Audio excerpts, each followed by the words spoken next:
Hello everyone and welcome back to our history session. We are doing the lesson 18th century political formations, which is our self-study lesson. So here this is a video just for your reference for your better understanding. So today we begin with part 2. Part 2 actually is about how the different groups started seizing independence or how the Vatan Jagirs of Rajputs was taken by the Rajputs, how they started ruling and all. And the different groups like Sikhs, the Jats, the Marathas, how they started seizing independence from the Mughals. But here we are going to focus only about the Maratha kingdom.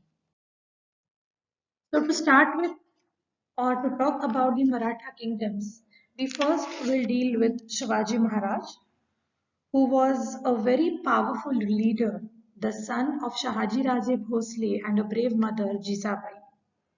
We all have heard different stories related to Shivaji Maharaj, and even we have studied about Shivaji Maharaj in class 4. We know how he was made so strong and powerful leader by the teachings of his mother, the great Jizabai, who kept on telling him stories about Ramayana and Mahabharata and about different powerful rulers and their war techniques, their strategies, etc. His teacher, Dadoji Konde, who taught him to use different weapons and different war techniques. The important warfare or the war technique which was followed by the Marathas, especially by Shivaji Maharaj, was the guerrilla warfare. He fought against Bijapur as well as against the Mughal Emperor Aurangzeb. We all have heard the different stories about it. You can also refer your class 4 textbook if you have to get the details about the Maratha kingdom. His coronation ceremony, which took place in the year 1674, and the title conferred to Shivaji Maharaj was Chhatrapati. As here it is Chhatrapati because he was like a umbrella who would take all his subjects under his shade. That means he would protect and provide them security under his rule. Shivaji Maharaj is said to be a very strong ruler who carved out a stable kingdom with the support of the powerful warrior families, the Deshmukhs, and the group of highly mobile peasant pastoralists, that is the Kundis, provided the backbone for the Maratha army. Shivaji used his forces to challenge the Mughals in the peninsula. And then we would discuss about the administration of the Marathas. So talking about the administration during Shivaji Maharaj, it was the Council of Eight Ministers known as Ashtapradhan Mandal. And here is a list of different ministers with their designation and their departments.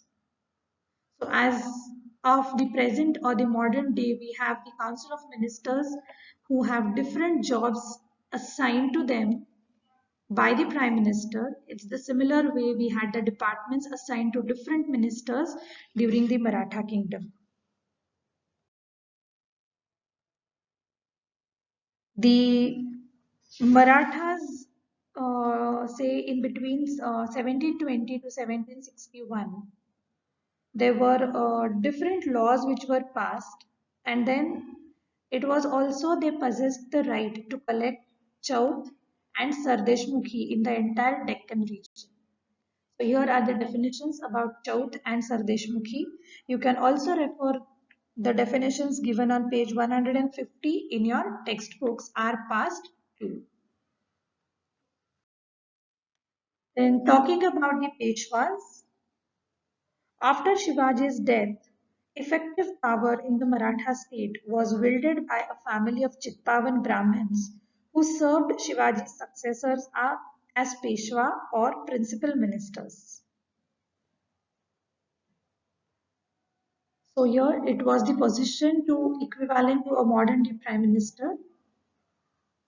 So it's also said that they have put in a lot of efforts for the Maratha kingdom to withstand against all the enemy forces.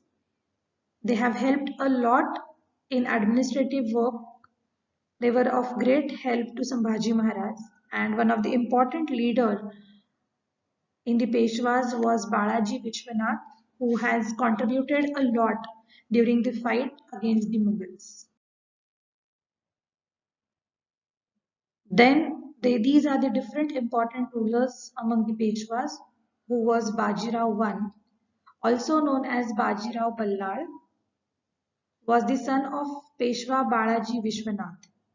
He was a great Maratha general who is credited to have expanded the Maratha kingdom beyond the Vindhyas and is known for his military campaigns against Malwa, Bundelkhand and Gujarat and also Portuguese.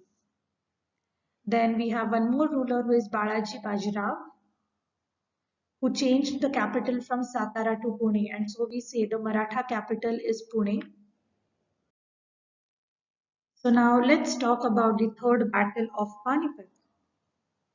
So as the Marathas were having different campaigns, different battles going on to establish their own rule in the state, similar was the third battle of Panipat, which was fought between Ahmad Shah Abdali and the Maratha rulers. But after a long fight, it was the Marathas failed. They could not overpower Ahmad Shah Abdali.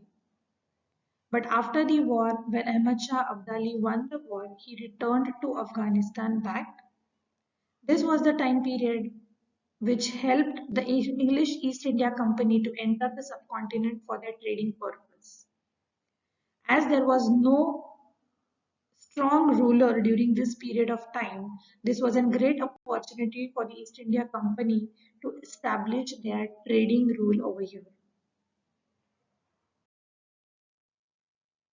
Some of the other Maratha chiefs that we'll take a look at is the Sindhyas of Gwalior, the Gaikwads of Baroda, Bhosles of Nagpur, and the Holkars of Indore. So these Maratha chiefs tried to raise the powerful armies in these different areas.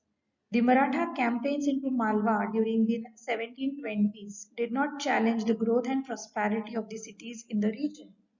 So these rulers were very powerful. They did not allow the other enemy rulers to invade them and to overpower them.